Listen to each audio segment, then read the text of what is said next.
Angie's List is now Angie, your home for everything home. With Angie, you could cross your next project off your to-do list before this ad is over. Just tell us what you need, and we'll handle the rest, sending a top pro to get it done. Or browse reviews, compare quotes from pros, and connect instantly, all for free. For everything from routine maintenance to a dream remodel. Because however you want your project done, we'll get it done. Download the app or go to Angie.com. That's ANGI.com to get started. Blue Wire. First pick in the 1991 NBA draft, the Charlotte Hornets select Larry Johnson from University of I'm not supposed to be here, man. A lot of people from where I'm from, don't make it.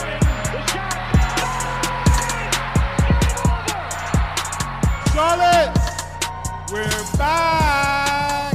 All right, welcome to another Buzz Beat, a Charlotte Hornets podcast. This is Richie and Lee and Spencer and Brian on Sunday morning talked three different prospects: Duren of Memphis, Kessler of Auburn, and M.Williams of Duke. Highlighted their pros and cons of each of these three bigs, which one of these bigs would be worth it for Charlotte in the lottery, and which one do they think is going to be the most seamless fit. They talked all about that. We actually recorded this in Slack's new feature called The Huddle. So if you want access to our Slack channel, what you guys need to do is give us a rating and review on Apple Podcast, and then just screenshot that over to us on Twitter at BuzzBeatPod. We'll take a look at it, send you guys the invite as soon as possible, and then when you click on the link, not only will you have access to some of the live recordings we do over the offseason with these prospects, but you'll have an opportunity to chat with us in there as well. There's about 70 members right now, some of them more active than others, but we talk about the coaching search, we talk about the Hornets, we talk about TV, we talk about anything and everything. So if you guys want access to that, again, just send us a DM of your Apple Podcast review. And we'll do more of these as the offseason progresses. But right now, let's go ahead and jump into the conversation of those three bigs: Duren, Kessler, and Williams.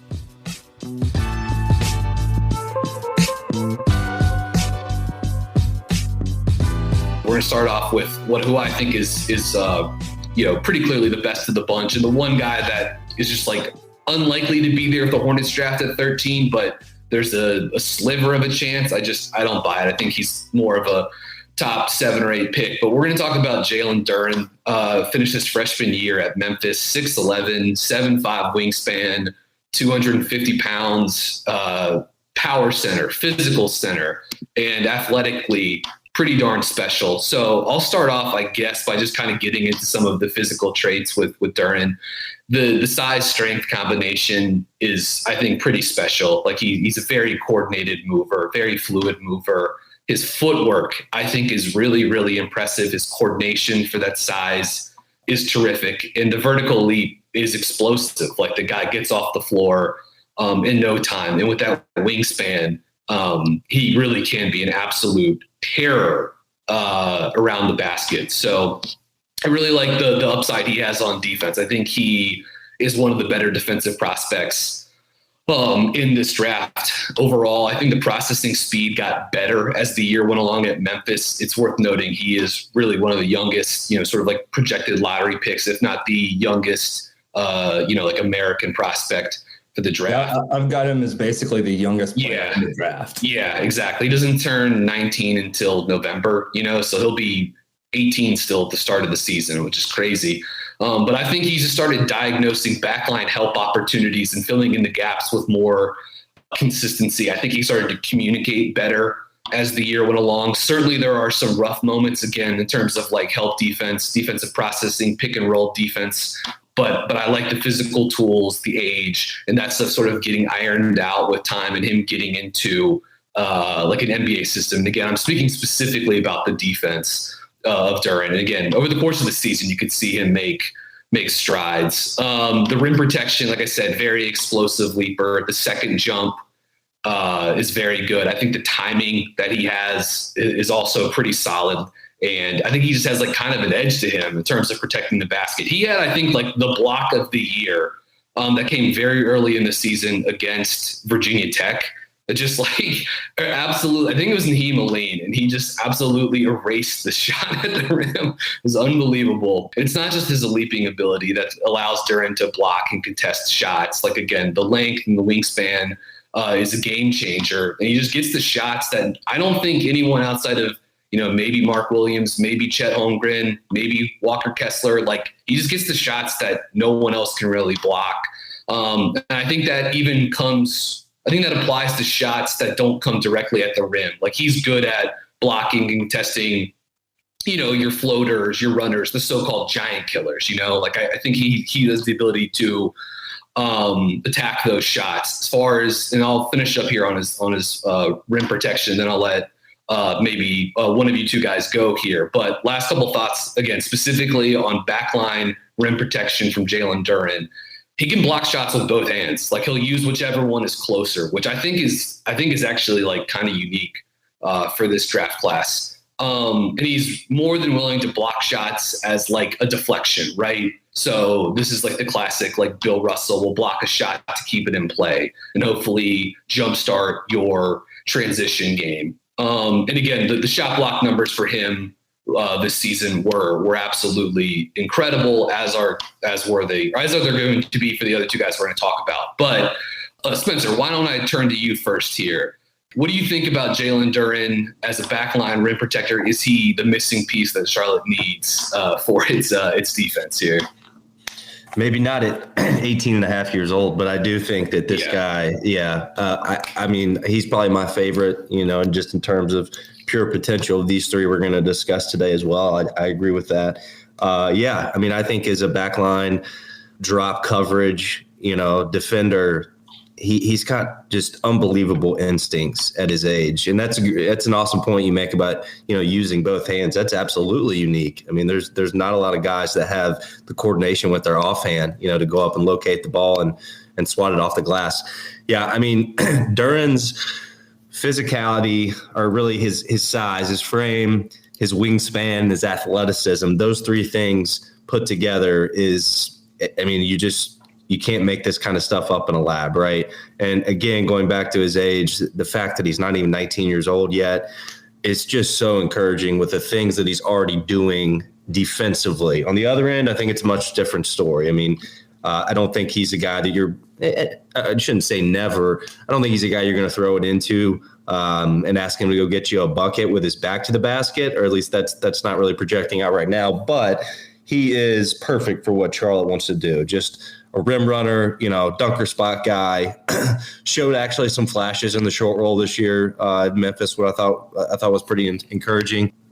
So yes, again, to kind of put a bow on it here, just from the eye test, I think that he projects to be the best of these three. And the one thing that I look at, or I try to start with when I'm looking at bigs, going from the college game to the NBA game, is this a guy that projects to be able to stay on the floor and leverage minutes, late in games?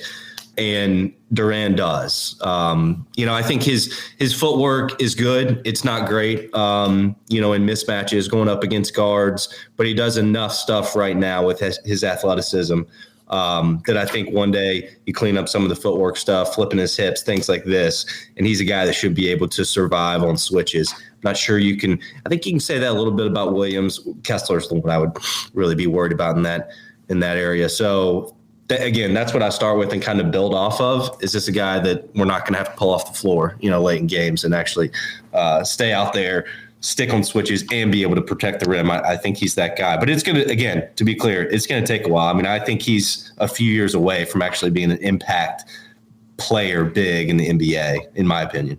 Hey everyone, it's Richard Jefferson from the Road Tripping Podcast. You still dreaming about a trip to the NBA playoffs this year? Well, what if we told you NerdWallet can help you take the first steps to make that a dream a reality? NerdWallet's team of nerds research hundreds of the top credit cards, mortgages, and more so you can easily compare and find what's right for you. And since you're already planning on going to the playoffs, let's bring along a friend. NerdWallet can help you find travel rewards cards with a sign-up bonus to use on a hotel for your whole crew. Ready to compare your way there? Take the first step by discovering the smartest credit cards, mortgages, and more today at nerdwallet.com. NMLS 1617539. Now on to Sleeper. Sleeper is the fastest growing fantasy platform today with millions of players. You probably already have a fantasy league on there. I know I use it for my Dynasty League. It's a game-changing product unlike anything else in the industry. And now you can make money on Sleeper too by playing their new over-under game. It's super simple. First, in any sport, choose 2 or more players that you like and pick the over-under. For example, number of points in basketball or hits in baseball. Then, choose the amount of money you want to enter in the contest. If you pick correctly, you can win anywhere from 2 times to over 20 times the amount of money you put in. And the main reason I'm excited about Over Under and Sleeper is that it's the only app where I can join my buddies' contests and play together.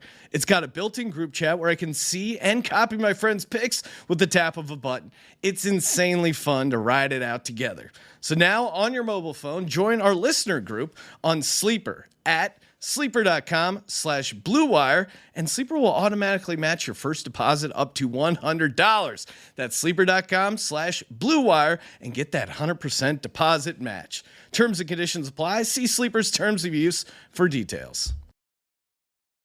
All right, so maybe a little bit of cold water here. I think I'm slightly lower on Duren than y'all, but I wouldn't say I'm like super low on him compared to consensus or anything like that. Like, obviously he's clearly a lottery talent. I think that's fairly undebatable. I'll start with a couple of things that I do love about him, and y'all have already kind of hit on it.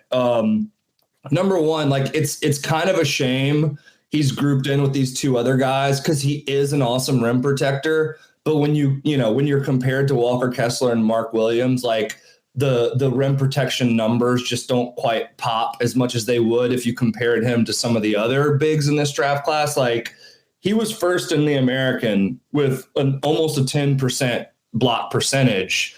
But like Walker Kessler has like a 19% block percentage, which is, I mean, ridiculous. It was an all-time number, basically. Yeah. It's to say he wasn't as good as the best college basketball blocker in the history of the sport. Yeah, exactly. That's basically what I'm trying to say. I mean, you look back at like, a guy like Okongwu, who was an incredible rim protector in college, and he was like at 11 or 12% block percentage. So like this is a fantastic number for Duren.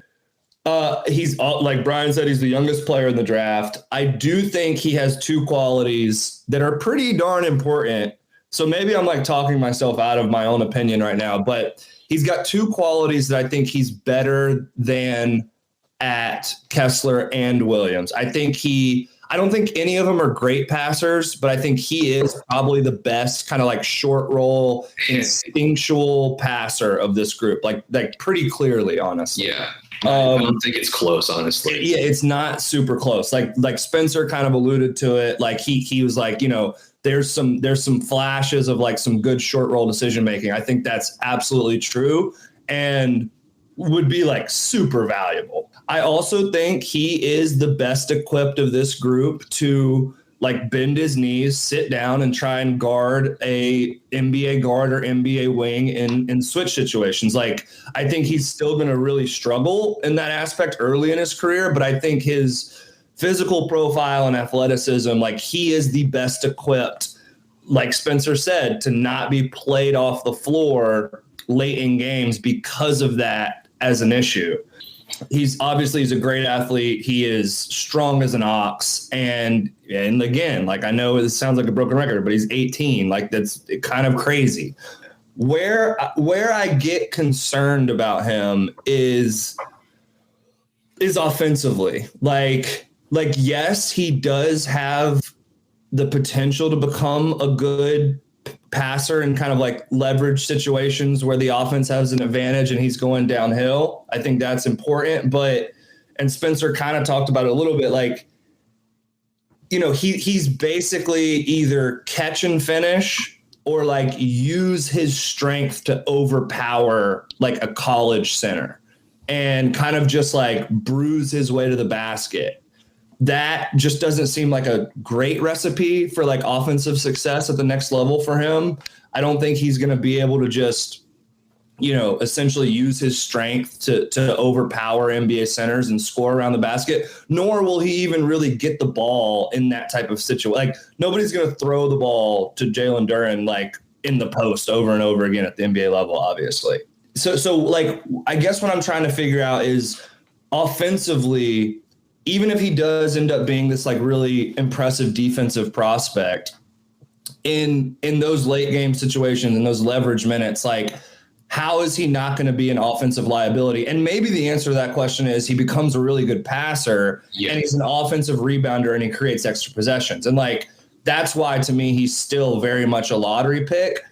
I think I just have a little bit more concerns about kind of like the way he's going to integrate himself into a playoff level offense. That being said, like, his profile does seem to fit pretty well with what the Hornets need.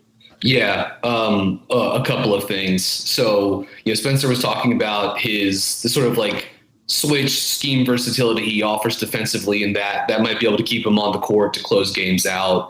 I think there are two things offensively that he can also offer, both of which got touched on. But like, first off, the offensive rebounding, like he'll do the Tyson Chandler back tap. Mark.Williams will do that too. Mark.Williams got very good. Duke clearly coached him up on doing Mark that. does that all the time. All the time. You knew they were going to coach him up to do that, and then he went out and was very good at doing it this season too. I do think the passing with Duren is also the thing that can keep him on the court here in these situations, because it's the short roll passing, right? Nothing super advanced, not splitting the atom, but the kick out looks, will pick out weak side shooters. And I think that adds intrigue to him as like a pick and roll target, right? Like he profiles seemingly as like a run jump center lob guy. But he can catch in space and the processing, like it's a work in progress, but like there is something there. I think that actually matters quite a bit. The other thing that I would say, and this is maybe further down the road, but I could also see him potentially being like a hub at the elbow in the high post, a guy that can, has a nice touch on high-low entry passes when he was the one making the entry pass. He can make reads. He can pick out cutters, actually, when given the opportunity. Didn't get like a ton of passing possessions, but pretty creative. He can pass with either hand, just like he can block shots with either hand. You can do it at weird angles. He'll try to hit passes into tight windows. That doesn't always work, but at least he's trying it, right? Like these other guys aren't even trying to do that. I also think he would really benefit from playing in a like less chaotic, less frenetic system than he had at Memphis, which he's guaranteed to get in the NBA, right? And I think that translates with his finishes as well. Like he played in a cramped offense. Memphis this season, a 3-point attempt rate of 30.4%. That was 332nd nationally. It's like one of the lowest 3-point attempt rates in the country.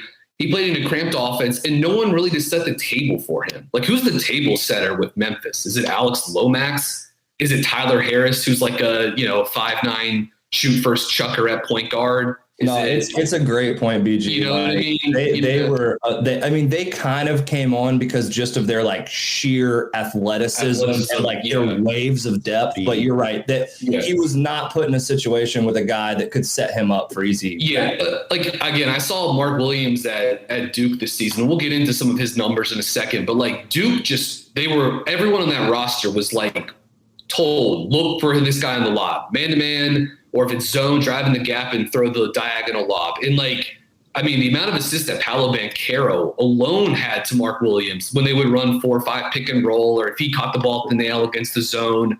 And just like, if he could have had that, like multiple NBA style playmakers setting him up, I think that probably would have gone a long way. I think the post passing is intriguing as well. Like, there was some up and down in terms of like how he handled double teams, passing around those coverages. The processing wasn't always great, but there were definitely flashes. The only thing is it's like, if he doesn't ever come online as like a post scorer, you know what I mean? And right now that seems possibly unlikely, or only a small chance of that happening. Then like the post passing is not going to get you much. Now I think he can still be a guy that can help run DHOs at the elbow, like do that kind of stuff. So I'm intrigued with that. He's got a little bit of a handle.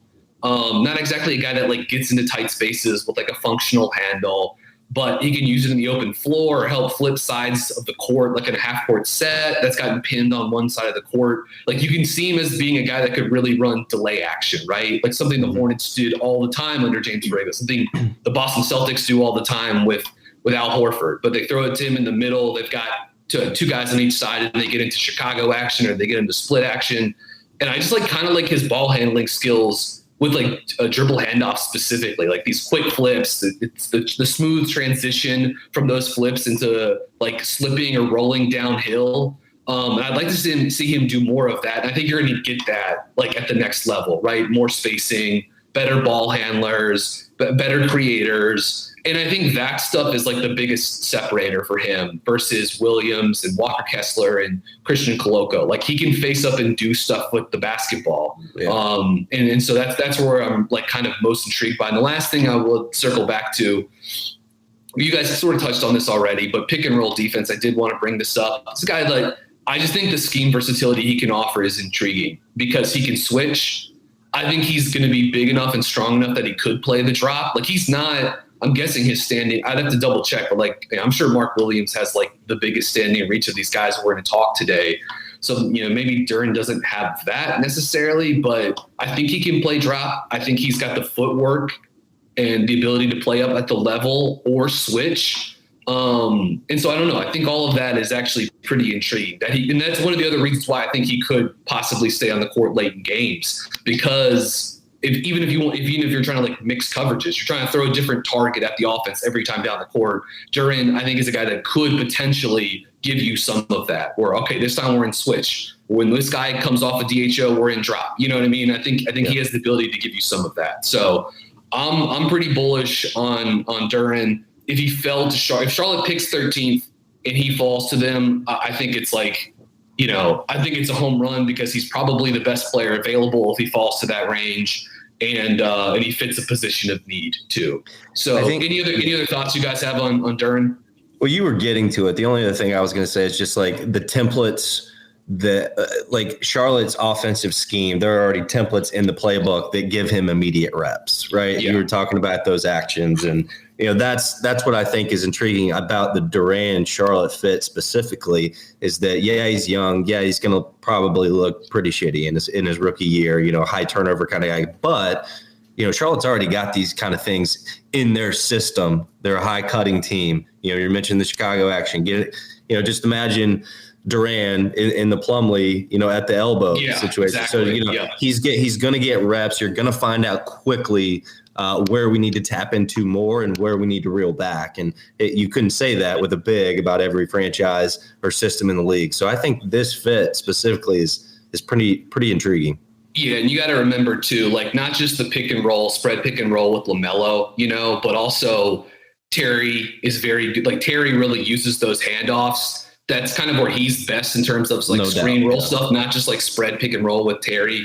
But maybe if Duren, gets it figured out and Terry's still around, then all of a sudden, like, those guys make a lot of sense as dribble handoff partners. And just like the front court athleticism of having, Duren, Miles Bridges, and PJ Washington is pretty fun to ponder, especially if JT Thor's like your wild card guy, coming off the bench. And Kai Jones, certainly don't want to have him out either, but just like the athletes that Charlotte would have in the front court, assuming this core stays together, and like, who knows, there could be a lot of moves on the horizon for Charlotte. Some of these guys in picks could be getting pushed around, but Lee, any last thoughts on Duren before we flip the page to another prospect? Last thoughts would be another feather in his cap. I know we've already talked about the age, but just to contextualize it, like, he's a full 2 years younger than both of these guys we're about to talk about, which is, I mean, you think about what a guy like Duren would look like as a junior in the NCAA, and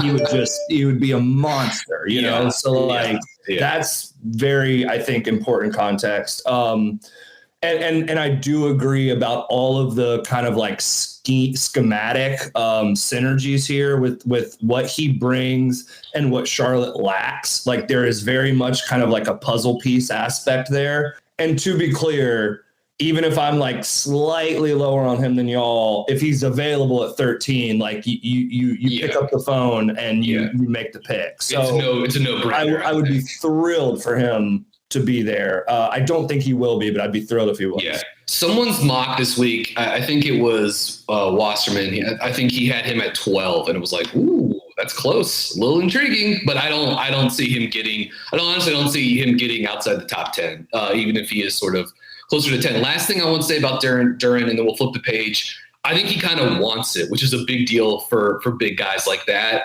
If you saw him the way like he went at Chet Holmgren in the NCAA tournament, that was just incredible to watch those guys go at one another. I thought both had really special moments. I think everyone that came out of that was trying to have like takes about one guy versus the other guy. Like that was kind of annoying. But if you just sort of like took in the game, there was some really intriguing stuff, including the fact that like Duren obviously wanted to go at Chet. And I kind of like that. Like, it was like watching like two superheroes fight. Yeah. And like that's what the NCAA tournament is like, at it, like not at its best, but that's like one of the most fun moments is you get a Kongwu versus Gonzaga, or you get, and then Holmgren and Duren, and they play, I don't really even think of Chet as quite a center, but, certainly a big guy and another rim protector too. But all right, here we go. We're going to flip the page here to Walker Kessler.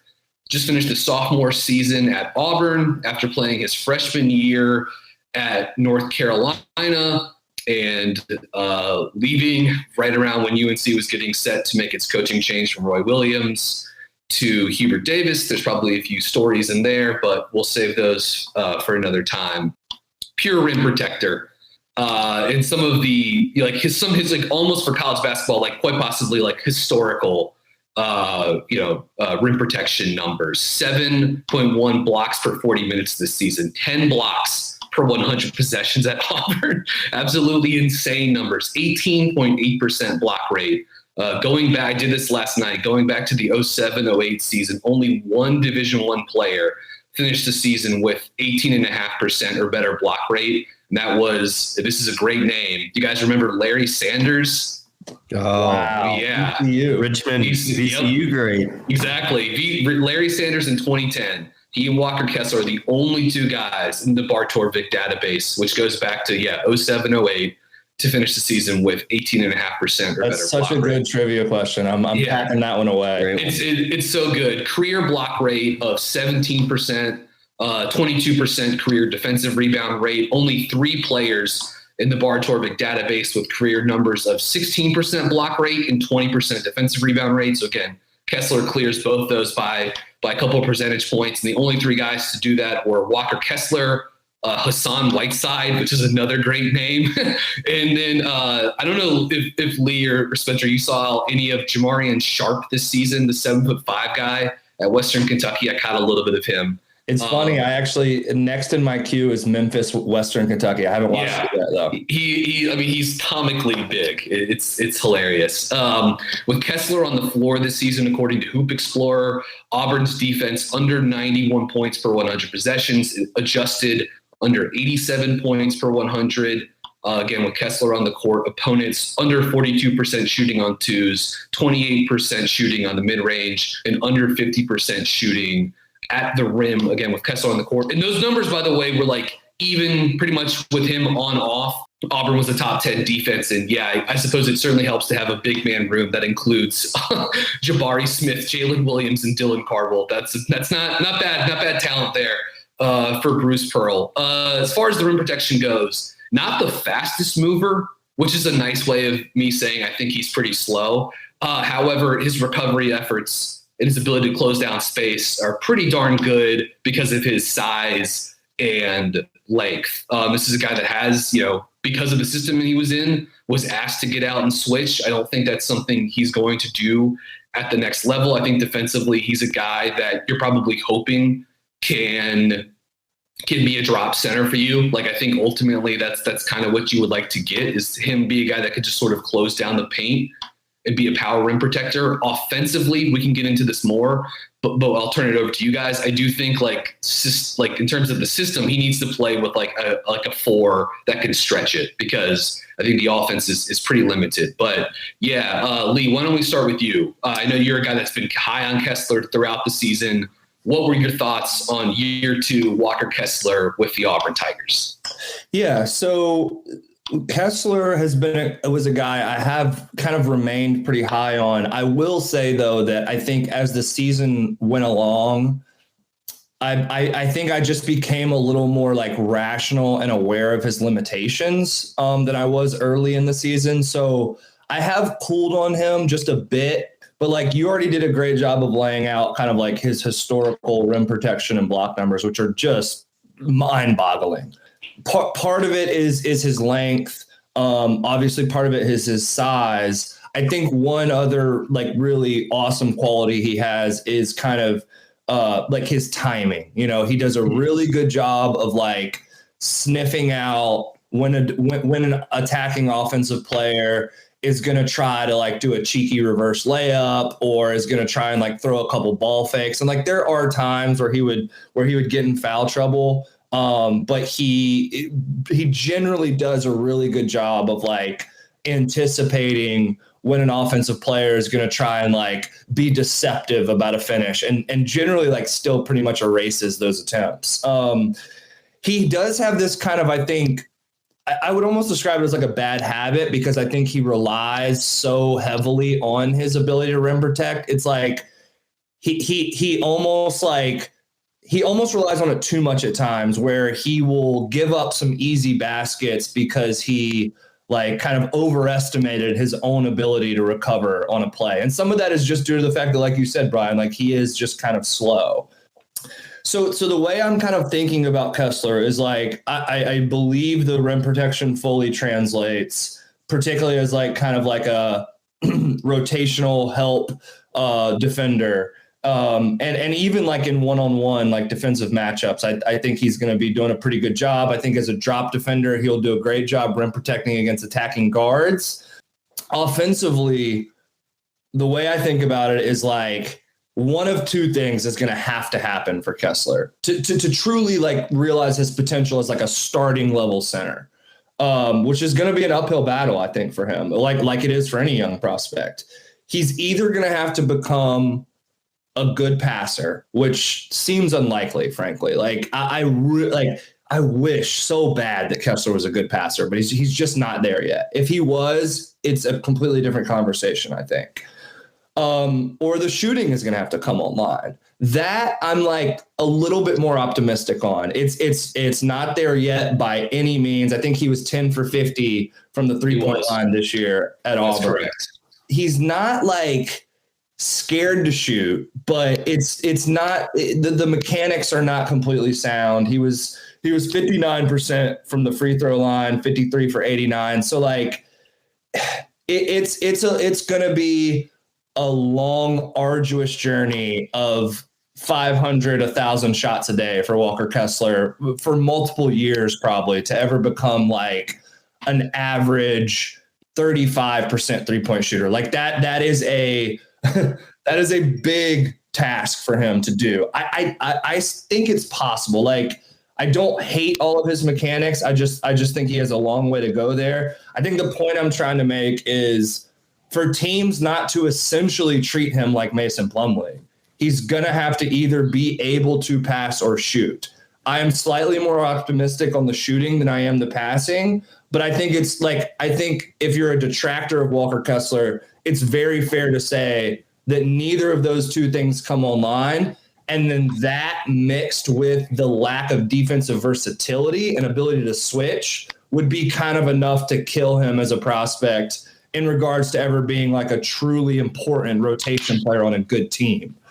All that being said, I'm torn here. Like, it feels like the Hornets could be in a situation where Duren and Williams are gone and they're forced to decide if they think they should, like, quote unquote, reach a little bit on Kessler at 15. And that is a tough decision. Like, I am very much kind of like either undecided or torn, however you want to describe it, on whether that would be a good decision to go ahead and take him off the board, or if they should just continue to like fill their war chest with like good athletic wings and guards. You know, like that's a tough call, and I'm not sure. For me, that actually, and I just wanted to mention this real quickly. That for me is not that tough of a call. I would go upside wing there over. Like I'm not taking Kessler mid first round. Though I do like him as a prospect.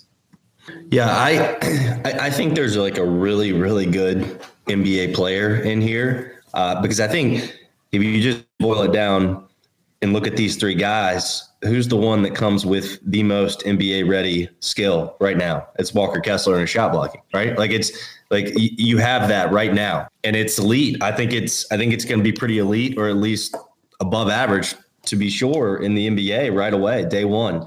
I don't want to break anybody's brain, but I can't help but see a little bit of Gobert defensively when you watch Kessler. I mean, seriously, like that's probably a reach. So forgive me, but there's a lot of similarities here.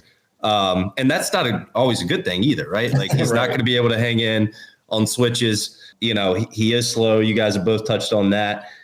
I think his fit in Charlotte is really intriguing from this perspective. You already have Kai Jones, who's kind of the antithesis of Kessler at that position in the pipeline.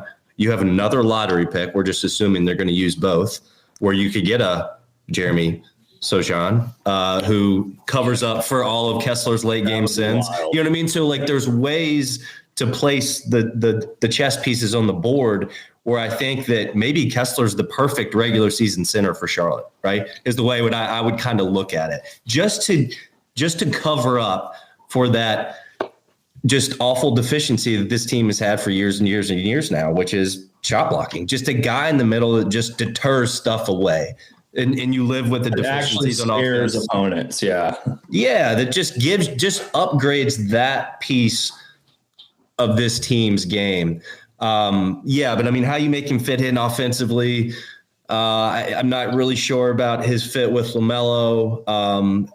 That would be a tough coaching adjustment to make with the way these guys like to play offense. I'm not sure he really fits the up-tempo style either, although I do think he can run a straight line. I was kind of surprised when I started watching the film.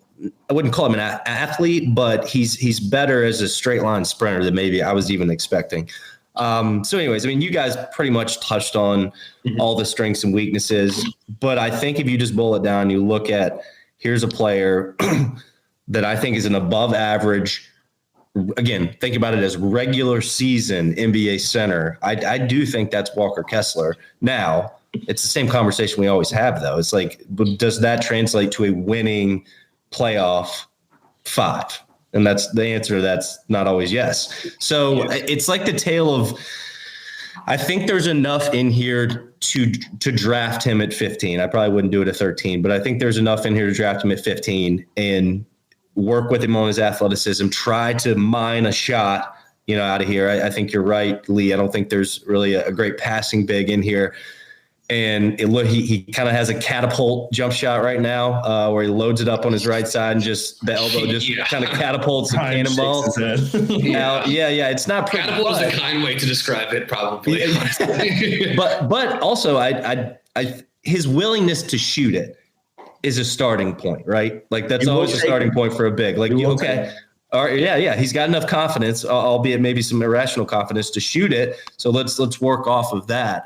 So I don't know. Now I'm rambling, so I'll stop talking. But I do think that I wouldn't be upset if Charlotte drafted Walker Kessler at 15. I think there's that one skill set. They're like, okay, let's build off of that. Yeah, it's just, again, I hear you guys. I'm down with taking – I would be down with M.Williams at 15. I do think there's like I think there's like a tier between them in terms of prospects. And given these guys as like the sort of like archetypal – centers, true centers, that it might just be like one or two tiers, but it's a lot in my mind. Like I think Kessler's a guy that's like, you can just get him much later in the draft. But what I will say about Kessler, as far as the offense goes, two things real quickly. First off, MJ and Mitch are not taking the guy that transferred out of UNC with the 15th pick. I think we can feel pretty confident about that. Oh my God, Brian, I'm so jealous of that point. I don't know how I didn't think of that. That's true. Like, all right, we don't need to talk about that. It's just not happening. What did you guys brought up the Plumlee comp a second ago? I will say I was watching the second Auburn Ole Miss game yesterday, and like pretty early in the game, Jabari Smith throws him a lob, and like he doesn't dunk it, but he like Kessler does like catch it in the air and like reverse lays it in. So maybe he's got more of the plum dog in him than we even think. But as far as the jump shot goes, like this has been a part of his game that's been discussed since he arrived at UNC, and it just hasn't happened yet, even with the volume that increased considerably this season at Auburn. For me, it's a little hard to be bullish on it right now. Career 20% 3-point shooter, 11 of 45. That's a pretty small sample. To be clear, like 50 shots is basically nothing. You got to do remember that like those are all open, unguarded looks, right? So it's like these are like the juiciest 3-point opportunities. And it's still not going in. Really, you mentioned the free throw percentage, under 58%, bad indicator. Obviously, the form is awkward. It's a big concern. It's slow. And it's just so funny when you watch Auburn games and just like comparing the release of Jabari Smith, who's this like 6'10" shooting robot, you know, like rough comparison. Rough. Yeah, it's just like, yeah, you know, it's like it's such a funny because again, Kessler is so slow, and watching Jabari Smith shoot is like borderline like therapeutic. It's unbelievable. Special shooting prospect, to say the least. And look, I think it's possible that like Kessler cleans some of that stuff up. And if so, maybe that allows him to hit another level as a shooter, right? But even if he becomes some type of a shooter, like I'm still not sure like he becomes like a quote unquote like a stretch 5 guy. Do you know what I mean? Like I think maybe it's more in like the Nurkic capacity, right? Streaky, middling efficiency, even off of wide open looks with a ton of space where he catches it. The defense is willing to give him that shot, and he's just going to say, screw it. I'm so open. There's 6 seconds left on the shot clock. It's not like I can like get into a secondary action here. Like I'm getting the shot up. Best case scenario, maybe someone like Valanciunas, where it's like decent efficiency, but low volume, all wide open looks. So like maybe that, but like we got a ways to go. I'm sure he'll try to shoot it, is the last thing I'll say, which I think maybe that should install a little bit of confidence. Like he's clearly going to work at it and try it. And so I think that's good. Again, in terms of fit, I just think he needs to play on a team that offers a stretch 4 offensively, a la PJ or Miles Bridges or maybe JT Thor. So at least in terms of Charlotte's fit, they check those boxes. But just right now, because he doesn't really shoot and he doesn't pass, like he's going to be in the role of, you know, screen, dive, and offensive rebound. So you're going to need to sort of like augment that as best as you can. Just real quick, and let's move on. But just fair warning, if you haven't watched Auburn film yet, I mean, to have Jabari Smith and Walker Kessler sharing a front court together and to struggle like that team, I mean, the guard play is not borderline therapeutically. Very rough watch. Like it literally, if you almost put that front court in most other situations in Power 5 basketball, it's better. Those Auburn guards were just like brutal. I wanted to like Wendell Green Jr. this year. I really did. And I think he had flashes, but it did not all come together. And certainly like Alan Flanagan being hurt and just like having a completely lost season. Like he's not like a pure playmaker, but certainly a guy that can make stuff happen in a bunch of different spots on the floor. And that hurt them a fair amount. Like, can you imagine if Sharif Cooper stuck around for one more year? And all of a sudden he's in Auburn just spoon feeding both. Like you've got the best passer in the country feeding those guys. Kessler's probably like a shoe-in top 10. Just having a guy like that, you know what I mean? Like the guard play. I mean, to just not be able to tap into those two front court guys, in the way that they could have is kind of amazing. It's not a direct comparison, but there are some aspects of the description you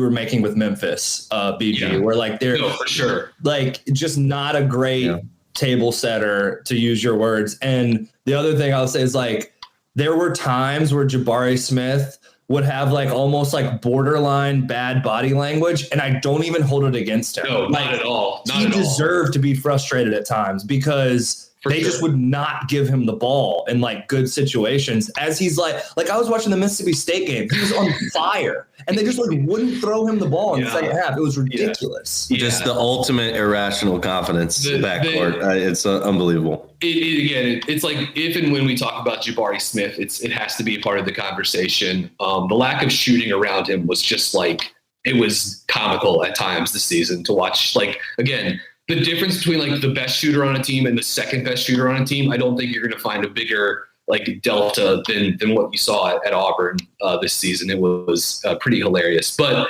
all right, for third and final guy here, Mark Williams just finished. And by the way, Kessler will be 21 at the start of next season. The NBA, Jalen Duren will still be 18 for a few more weeks. So keep that in mind as well. Mark Williams just came off a monster sophomore season, ACC Defensive Player of the Year. Although, let's be real, it should have been Reese Beekman at Virginia, as I wrote thousands and thousands of words about why that should have been the case, including. That's all right. Reese has got next year. He's front runner for next season. Allow me, but they're going to give it to Leaky Black. I'm sorry, Spencer. It's going to be Leaky Black. It's not fair, but it's. Well, I feel like you can pull some strings here, BG. You got to do something. I tried. The injustice is getting out of control. It was the most frustrating thing about this, and we'll I'm bringing it up now because we'll talk about it. But it was like, how can you be the ACC Defensive Player of the Year and you literally get played off the court in like a handful of games this season? Like because teams are picking and popping against you. It's it's the Gobert debate. Whatever. I wrote like literally before they played Texas Tech in the tournament, I wrote a thing called Mark Williams and the Rudy Gobert factor.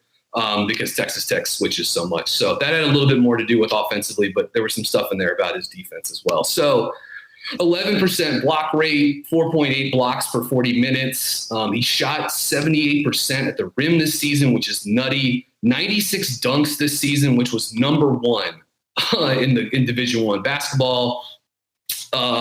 Since 2007, 2008, Williams is one of 7 Division I players to finish a year with 95 dunks, and the other guys are pretty cool names: Bam Adebayo, Anthony Davis, Obi Toppin, Montrezl Harrell, Taco Fall, and Udoka. So pretty good company there for Williams in terms of. Now, it certainly helped that Duke played a lot of games this season, to be clear. But he threw down a lot of dunks. I think Mark Williams you could see the light coming on with him the final 10 games of his freshman season before Duke's year, which was a weird season for Duke, but they really hit on something late in the year with moving Matthew Hurt back to the 4.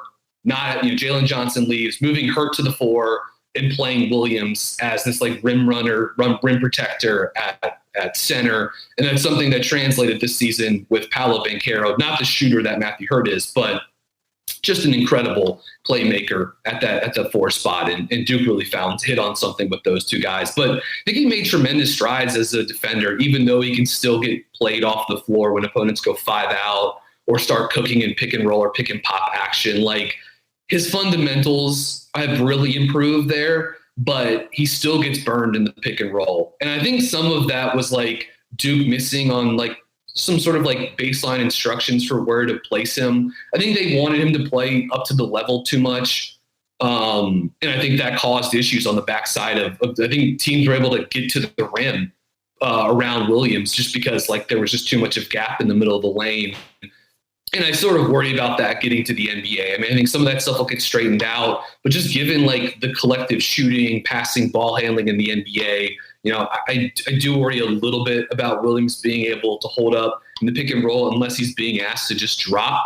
But he's going to need work there. I will say the game against Michigan State in the NCAA tournament was just a dominant performance in drop defense. Dominant. Like just as good as it's going to be. And that's the one you want to remember with Williams. Just like he has the ability to be dominant in terms of drop coverage. And look at him getting this tip finish over NC State. Look at NC State's crappy pick and roll defense trying to ice that, and they can't even keep the dang ball on one side of the court. Jared Helms, where are you as the low man? Come on, man. Look at that. Trevor Keel's looking them off. Brian breaking down film for us as we. So frustrating. I was at that game. That play happened mere feet from me. But I think an organization a la Charlotte could look at Williams and they see a defensive stabilizer with the right player development. So it's a team that wants to play drop in the pick and roll, has to be intrigued by Williams, a 9'8" standing reach, which is just insane. And you believe it when you see him. Like he's legit 7 feet. His size, he's ridiculously big. He gets off the floor very quickly leaping abilities, quick second jump, good speed. He does cover a lot of ground, even though I feel like he never was quite enough of a presence in like on pick and pop looks. Like he can get out and contest, but it's just those shots are still going to be there. And they were there in college. They'll be there in the NBA. Has a tendency to overhelp. Is going to lunge for blocks and will leave the rim exposed for putbacks or offensive rebounds. Again, I think some of that's internal, but I also think Duke really like empowered him and said, we want you to be terrifying for teams. We want you to try to block every shot. And so I think, that'll get corrected. That'll get smoothed out. He'll also get stronger, which will help. Like even smaller players this season were able to post him up. You saw this with Jaden Gardner at Virginia. You saw this with Zed Key at Ohio State. Like the 6'7", 6'8" college power forward college centers, those guys can like back him down. Sidney Curry from Louisville. We're playing Louisville highlights on the screen right now. Sidney Curry put him underneath the basket on a couple of design post-ups in this game. But defensively, there's a lot of upside there, and he would make a lot of sense for Charlotte because he fits a need on both sides of the court as a guy that can dive, screen, get to the rim, finish, play above the rim, catch lobs. Like he's very good at doing that. Pretty good body control. Defensively, going to need to get more coordinated, going to need to get more athletic, and going to need to get stronger. So, Spencer, what are your thoughts on M.Williams as a prospect? And as a fellow, I guess you're not from Virginia, but you lived in Virginia for a period of time. So a guy that has spent some time in the Commonwealth as well. Yeah, from Virginia Beach, played at Norfolk Academy, if I'm not mistaken. A few things that stick out about Williams, his in terms of strengths and why I would tend to be bullish, he's improved a lot in 16 to 18 months or whatever. I think you mentioned what sticks out the most about him, just, when you're comparing him to these other prospects we've talked about today, he's definitely the most athletic of these three from waist down. I mean, he's so light on his feet. He gets off the floor so quickly. You mentioned his second jump. That's really, really intriguing to me on the offensive glass. Obviously being able to block shots in a quick twitch way, which I'm not sure the other two prospects can say it in the same way, that Williams can. He's probably the most complete out of these three prospects too, just in terms of things you can tap into on both ends of the floor. Duke, not the most well-disciplined man-to-man defensive team traditionally under Coach K, not the last few years. So I always think it's a tough scout looking at their bigs because the discipline does tend to be so all over the map. But you mentioned he's very clearly could be a dominant drop center on the defensive end. So, and I do think that Charlotte could tap into that. I'm still just not sure where I land Williams overall. I think that defensively, again, his athleticism, his shot blocking, ability to be a drop center that you can kind of anchor your defense behind, that's all good. I'm not sure about how the rest of it translates. Right now he's a catch and dunk kind of guy, a lob threat. Can he be a passing, just a decent, you can survive with him passing big in the NBA. I'm not sure about that yet. And then obviously I don't think there's any kind of shooting potential here. So offensively, I don't know where I stand quite yet on him, but I wouldn't be upset to see Charlotte, take him at 13 or even 15, because I think he's ready to play day one, and mentioned all the things defensively, that he's going to bring to the table. I just still think honestly, I'd probably rather have a Walker Kessler type, just that I know I'm getting this one elite skill on day one, can plug and play that and then build around it. I think Williams does a lot of things really, really good and nothing great. So from that standpoint, I'm still just a little undecided, I guess. All right. Full disclosure, I love M.Williams. As the season has progressed, you guys both kind of talked about something that I think is really interesting. It's kind of this idea of a development arc, and how rapidly is a player improving. And M.Williams seems to fit that mold really nicely. I go back to even I go way back to a guy like SGA, and late in his freshman year at Kentucky, it felt like he was improving by 5% like every game he played, like SEC tournament and things like that. So like I always try to, and even though it's not a direct comparison, obviously, like guard big, all that, but like SGA was a freshman, Mark Williams a sophomore, but like just the idea of like how quickly a player is progressing and a prospect is progressing in their development arc, I think is a really important thing to think about and a really interesting conversation to have. I mean, Spencer said it, like how much has this guy improved over the last 18 months? Like it's pretty ridiculous. I mean, he was like borderline, like, you know, completely unusable, you know, his first few months at Duke. And now he's become one of the, you know, premier draft prospects in this class. So a couple things, like number one, you got, like, Brian, you're right. Like he is a bit overzealous at times as a rim protector, as a help defender, and that put Duke in some bad spots at times. He also was in probably the best situation, I think, kind of not even debatable. Out of these three guys, he was in the best situation to succeed because of Duke's, like, I mean, you know, supreme talent and roster construction and the fact that they had two guards that were actually willing to set him up for easy baskets. You talked about, like, everyone on that roster was like, even the power forward was like exceptional in setting him up, you know? And to be clear, maybe that's not maybe, I do think that's what gives me a little bit of pause. Like, this guy was spoon fed almost everything offensively this year, you know? And so that, I don't know. That can certainly play into the improvement, right? He's definitely improved. Not sure how much he has offensively in a vacuum, maybe. Keep going, Lee, and then I'll jump in on. I'll kick it right back to you. The only counterpoint I think I would make to that is it's certainly a concern, and I think it's very, very true. But I think a guy like LaMelo, like, will do that for him, and that's why I kind of really like. Totally fair, yeah. Yeah, we're just gonna. Yeah, I mean, LaMelo is a great. You know, he's the great call, and getting to play with someone like Bridges, you know, a guy that can really pass at that spot is pretty impressive too. As far as him being spoon fed, yeah, I mean, like, Wendell Moore Jr. to Mark Williams, 42 assists this season. That was tied for number one on the team with Wendell Moore Jr. to Banchero, 42 assists. Paolo Banchero to Mark Williams, 39 assists this season. Jeremy Roach to Mark Williams, 32 assists this season. Trevor Keels to Mark Williams, 25 assists. I mean, like, no surprise. It's like all of Duke's awesome guards and future NBA players passed him the ball very well. So yeah, he was in the ideal situation offensively.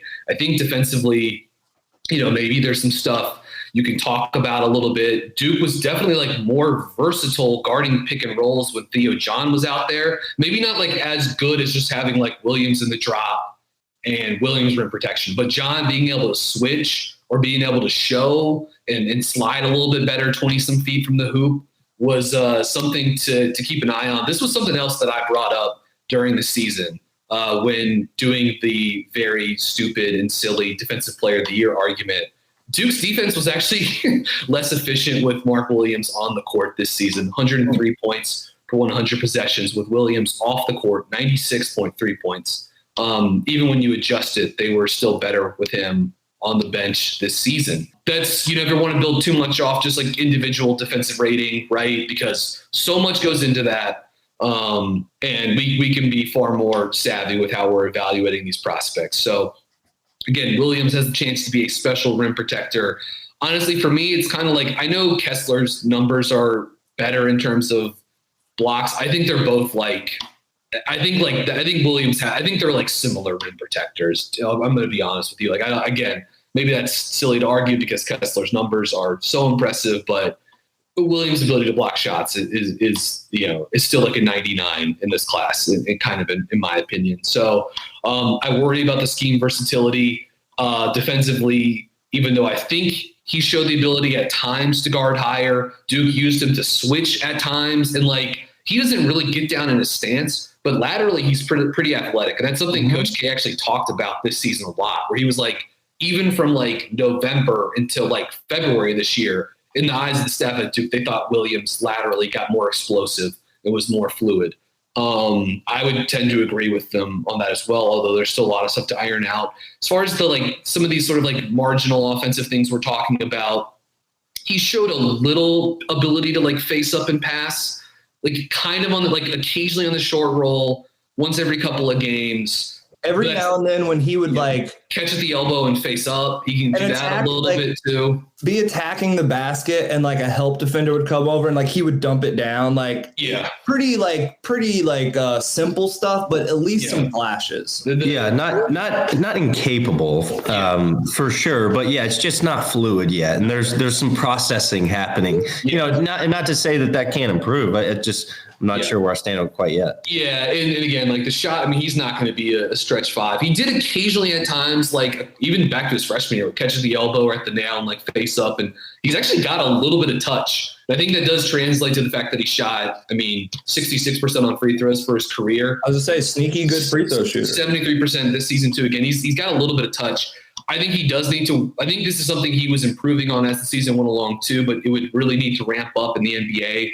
Is the backline communication. You want to talk about Duke, that was the defense. Some of their defensive issues was they didn't talk. They just didn't talk enough. And I was at basically every home game this season for Duke. So that's something he's going to have to work on. He's a little you don't want this to be a knock against him because I think he dials it up, but he's a little soft spoken. He's a very personable, thoughtful person. So he's the kind of guy I think you would want to have in the locker room. He's got the mentality to want to learn and get better. But he's going to have to improve as a communicator, quarterbacking the back line of the defense. Just in terms of fit, it's 7-1, rim run, vertical lob threat, pick and roll, vertical lob threat partner for LaMelo that he just doesn't have right now, besides when they do the Bridges LaMelo pick and roll. Sneaky good free throw shooter was the other point I wanted to make. It just seems like a super, super clean fit. And I was actually at that Michigan State game in Greenville in the NCAA tournament. And Michigan State, they had a decent front line. They had Marcus Bingham, they had Marble, they had Malik Hall. They have some bodies. And he was just overwhelming is the way I would put it from a finishing around the rim standpoint, from a rim protection standpoint, just completely outclassed those guys. And the only other thing I wanted to bring up that's kind of more of a question for you, honestly, BG, because you saw this guy so intimately throughout the season. I came away thinking he has pretty good hands. Do you have any pushback there from a catching standpoint? I think they're pretty good. I wouldn't say it's these are, he catches everything, but no, I think for the most part, he's pretty solid. It was definitely not a weakness. I'll say that. Exactly. I think, I think he's pretty reliable. Both catching in space, maybe he doesn't know what to do with it, but he can make the catch and catching above the rim and in rebounds. Certainly he's got the back tap capability as well, which we sort of touched on earlier. He's very good at doing that. He's been schooled to do that. Duke clearly drilled that into his head. So creating extra possessions, I think, would be a great fit to for the Hornets from an offensive rebound standpoint. Yeah. And a guy that if he's playing closer to the level, will look to get a steal. His steal numbers for a pure rim protector weren't all that bad. Something to probably mention. The last thing I'll say about Williams, look, I believe he's a better prospect than Kessler and Koloko, and I'm fine. I'm cool with Charlotte taking him at 15. I'd be thrilled. I do think there's a little bit of opportunity cost, but I'm cool with it. To be clear, is taking him in that slot worth not trying for an athletic wing with some upside? Right. It depends. It depends on probably what you think about. Is Jeremy Sohan there? Is Tari Eason there? What do you think about Josh Minot? I like him quite a bit, but if you take, he's good. I like him a lot. But Williams would be a totally suitable pick, especially if they keep both these first round picks. You get the wing at 13. And then you get Williams at 15. I actually think that actually would be a pretty good first round selection if you get Sohan and Williams or Easton and Williams. I really like that. This was really fun. These are three guys that I think are very applicable to Hornets Hornet fans right now as they get up for the draft. And just keep a lookout. I think we're definitely going to do some more draft prospect pods. So keep a lookout. Definitely. Wasn't sure if Richie was going to mention this on an intro or an outro, but we will be doing more of these broken down by position group So we hit on the big guys because that's a topic of conversation, especially with the Hornets. But we're going to break these down into wings and scorers and guard scorers and certainly some of the upside wings that we mentioned, like Easton, like Sohan. So we're going to have a lot of draft content coming out the next 6 weeks or so. So thank you for listening to this episode of BuzzBeat. For Brian, Richie, Spencer, and Lee, signing off for now. We will talk to you guys soon. Bet there's some crossword fans out there. The pencil to paper people, the Sunday scholars, the word wanderers. Even if you're not a regular, you know how satisfying it is when you get a word right. Imagine that crossword fun, but in scratcher form. It's the Virginia Lottery's $300,000 crossword Inferno Scratcher. Each ticket has 3 crossword puzzles. You could win up to $300,000. Virginia Lottery Scratchers. Every day wins. Visit a lottery retailer near you. For odds and more information, visit VALottery.com.